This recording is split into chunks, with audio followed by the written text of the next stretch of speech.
അല്ല ഒരു എൻ്റെ റിക്വസ്റ്റ് ഈ ചോദിക്കുന്ന മുമ്പ് ചാനൽ ഏതാന്ന് ഒന്ന് പറഞ്ഞാൽ കൊള്ളാം. ഞാൻ ന്യൂസ് മലയാളം. അപ്പോൾ കേരളത്തിലെ പാർട്ടി വക്താവ് ഇത്തരമൊരു ഭാഷാ ചാനൽ ഉപയോഗിച്ചു. അപ്പോൾ സ്വാഭാവിക പാർട്ടി അധ്യക്ഷൻ നിനക്ക് താങ്കളുടെ നൽകണം. അല്ല, അത് ഞങ്ങൾ ഇപ്പോൾ പാർട്ടി മിന്നാന്ന് രാത്രി തന്നെ പറഞ്ഞു. അത് ഞങ്ങൾ കാണുന്നത് ശരിയായിട്ട് കാണുന്നില്ല. ഞങ്ങളുടെ രാഷ്ട്രീയം എന്ന് പറഞ്ഞാൽ പേഴ്സണൽ ശത്രുത ആരുടെതിരെയല്ല. ഞങ്ങളുടെ ഐഡിയോളജിക്കൽ ബാറ്റിലാണ്, ഞങ്ങളുടെ ഡെവലപ്മെൻറ്റ് ബാറ്റിലാണ്. ഞങ്ങൾ മുമ്പോട്ട് വെക്കുന്നത് വികസനം. ഞങ്ങൾ പൊളിറ്റിക്സ് ഓഫ് പെർഫോമൻസിനെ കുറിച്ച് പറയുന്നു. ഞങ്ങൾക്ക് ആരുടെതിരെ പേഴ്സണൽ എനിമിറ്റിൻ്റെ രാഷ്ട്രീയം ഞങ്ങൾ ചെയ്യാൻ ആഗ്രഹിക്കുന്നില്ല. ഞാൻ ആദ്യത്തെ ദിവസം മുതൽ പറയുന്ന കാര്യമാണ്. ഇത് കൃത്യമായി ഞാൻ ഇന്ന് റിപ്പീറ്റ് ചെയ്യുന്നു. ഞങ്ങളുടെ ഒരു വക്താവ് ഒരു പാഷൻ, ഇമോഷൻ, കുറച്ച് ദേഷ്യമുണ്ട് എന്ന് പറഞ്ഞു.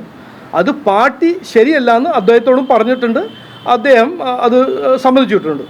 നേതൃത്വത്തിന്റെ പിന്തുണ ലഭിച്ചില്ല എന്ന് പിന്തു മഹാദേവനിൽ പരാതിയുണ്ട്.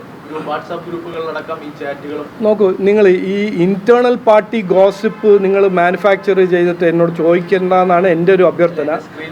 അല്ല, അത് സാരില്ല. അത് വന്നു, എൻ്റർടൈൻമെൻറ്റിന് വേണ്ടി ആരോ അത് പുറത്തു വിട്ടു. എൻ്റർടൈൻമെൻറ്റ് ചെയ്യുന്നവരെല്ലാം എൻ്റർടൈൻമെൻ്റ് ആയി.